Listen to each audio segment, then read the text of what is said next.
exquisite cooking, and harmonizing yoga. Join us as we take the next 30 days to discover a whole new way of living. Hi, welcome back. Today, we're going to look at a few of the standing options for core strengthening.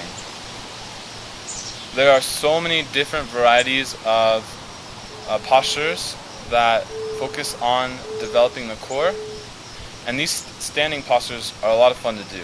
As opposed to ones that are lying on the back, you don't involve as much of the whole body as you would with these standing variations, because the body needs to balance itself, it needs to work against gravity, and all the while trying to maintain composure and structure, which is going to all be sustained by the core.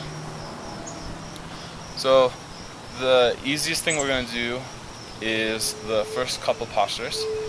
The first of which is just a gentle back bend, but you'll find as you go into the back bend, the core will begin to become active the further back you go.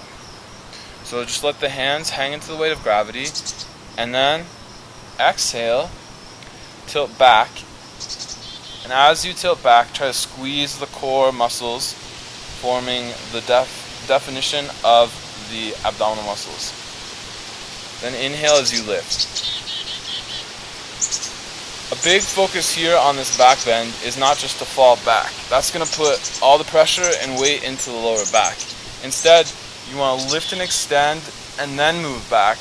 And through that lift through the chest, you'll find greater activation of the core. And then from there, you can go back. Alright, so again, inhale as you come to the neutral, exhale as you go back. Some people prefer to do the reverse breath, which you can also try. So you just inhale as you go back, and exhale as you come to neutral. So just do 5 more for demonstration, and then you can continue with more if you like it.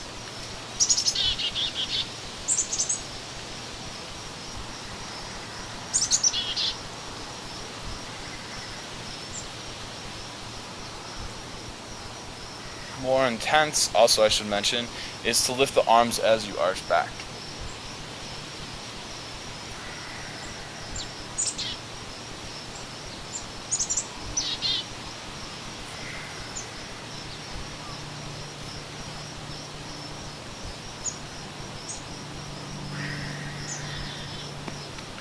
After this, we have swaying palm tree pose. This can also be called half moon pose. There's several names, but what's important is the posture, not the name. With the arms, all we're going to do is sweep the right arm out to the side as we inhale, and then exhale as you tilt to the left. And as you tilt, work on isolation through the oblique muscles, so the muscles that are lining the outside of the core. Reach out through that upper hand, and then come back up and release to neutral before going to the opposite side. So the breath would look much like this if you want to coordinate the movement with the breath. Inhale as you lift the arm all the way to sky. Exhale as you arch. Inhale as you come back to neutral with the arm lifted. Exhale as you release the arm. Just alternate right and left. You can intensify the stretch by working with the lower hand, moving it to the opposite side. So now my right hand is reaching out to my left side. And then to neutral, and then to the opposite side.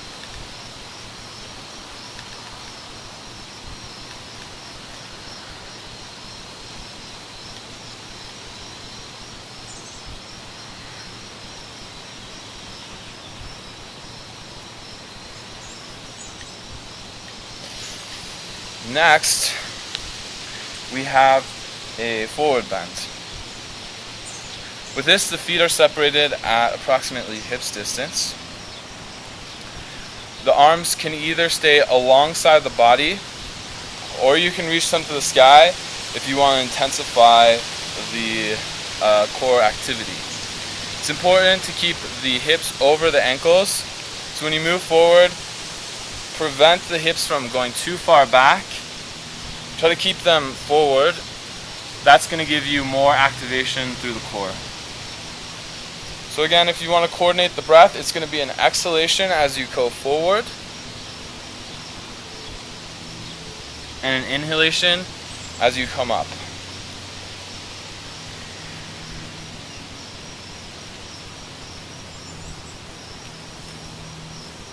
Okay, just 2 more.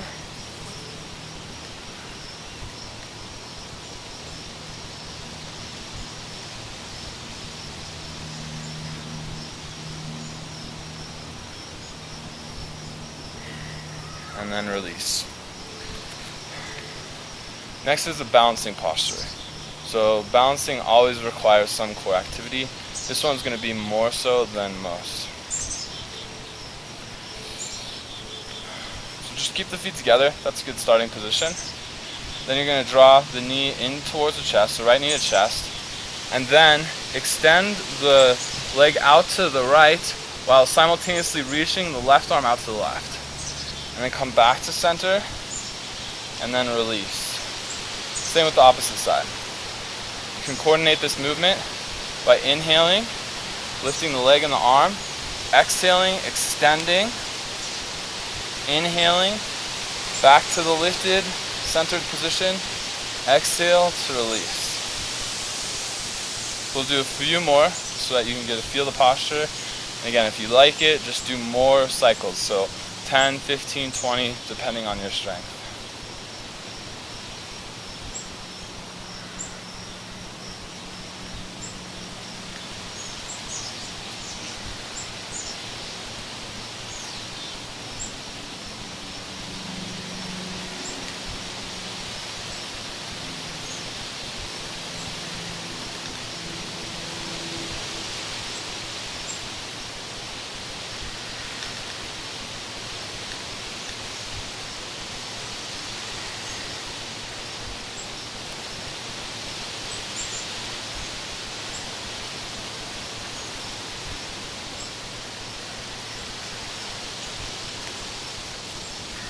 Next, we're going to be doing another balancing posture, which is pretty much a variation of the one we did 2 times back. This one, the feet are separated at about hips distance. We're going to inhale, same idea as what we just did on the last posture. Lift the knee, but now both arms to the sky. Then exhale, lean forward, extend that right leg back, press through the heel, while reaching the fingertips and hands forward, palms face in towards one another. Then release, inhale, come up, exhale, lower. Same on the opposite side. Inhale up, exhale, lean forward, extend, inhale, come up, exhale, release. A few more.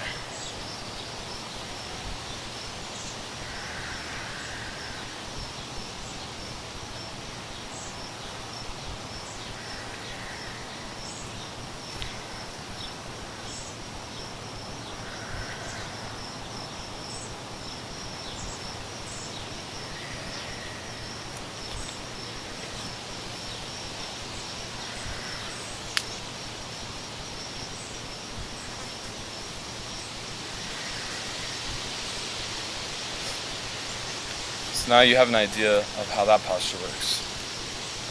Lower core, good practice for this, another standing balancing posture, is with the legs. So the feet are together,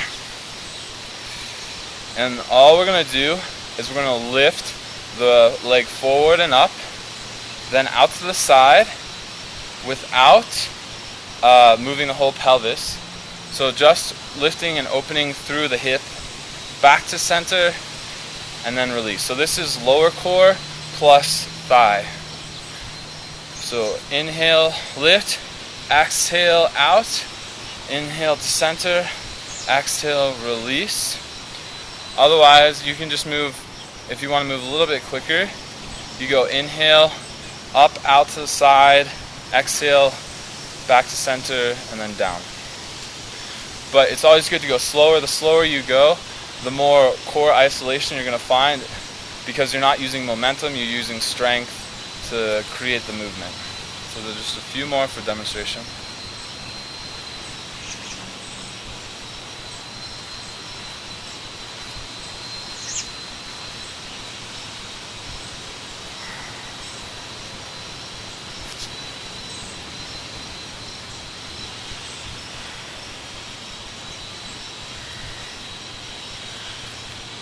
The final is a very formal yoga posture known as Virabhadrasana 2 or Warrior 2 pose.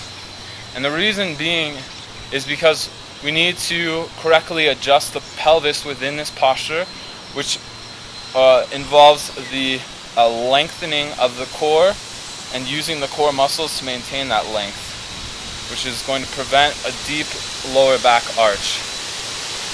So to make this focus and create the core contraction that we want to find within the posture, we'll just come into warrior pose. So the feet are separated about 1.33 meters apart. Then we're going to reach the arms out to the side at shoulder level. Now when you get into this posture, concentrate on the pelvic body, and what you're going to try to do is pull the tailbone forward. And when the tailbone begins to move forward, you'll find that the core automatically is activated.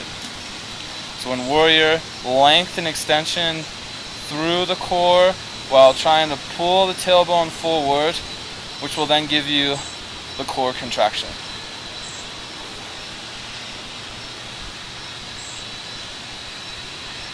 So you just do the same on both sides. You can hold for 30 seconds to a minute, depending on how intense you want to make the practice.